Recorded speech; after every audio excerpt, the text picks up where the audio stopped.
எஜுகேஷனை பொறுத்த வரைக்கும் கனடாவில் ஸ்கூல்ஸ் எல்லாமே ஃப்ரீ தான். மெடிக்கலை பொறுத்த வரைக்கும் 100% காப்பீடுன்றது எந்த மூலையில கனடாவில் வாழ்ந்தாலும் அவங்களுக்கு கொடுக்கப்படுது. இது வரைக்கும் கிட்டத்தட்ட -63°C வரைக்கும் அவங்களுடைய காலநிலைகளில் மாற்றங்கள் உருவான வரலாற்று பதிவு இருக்கு. வேர்ல்டுலேயே ஸ்மாலஸ்ட் ஜெயிலுன்னு சொல்லக்கூடிய ராட்னி ஹோண்டோரியா அப்படின்ற ஒரு ஜெயில் இருக்கு. இது 24.3 சதுர மீட்டர் இருக்கும் அப்படின்ற ஒரு கான்செப்ட் இருக்கு. ஆனா இதுதான் வேர்ல்டுலேயே ஸ்மாலஸ்ட் ஜெயிலா அப்படின்றது ஒரு கேள்விக்குறி தான். டில் கேவ் அப்படின்னு சொல்லிட்டு ஒரு பிளேஸ் இருக்கு. இது கனடாலேயே பார்த்தீங்கன்னா ரொம்ப சிறிய நகரமா பார்க்கப்படுது. அங்க வெறும் 5 பேர் தான் வசிக்கிறாங்க.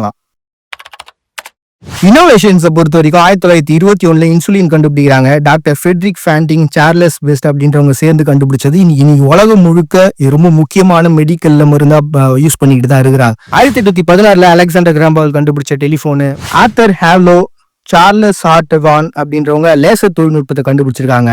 ஐமேக்ஸ் அப்படின்ற திரைப்பட அமைப்பை கண்டுபிடிச்சதும் இவங்க தான். இந்த ரோபோட்டிக் கையை கண்டுபிடிச்சிருக்காரு. இது இன்னைக்கு வரைக்கும் நாசால யூஸ் பண்ணிக்கிட்டு இருக்கக்கூடிய ஒன்னா இருக்கு. இது எல்லா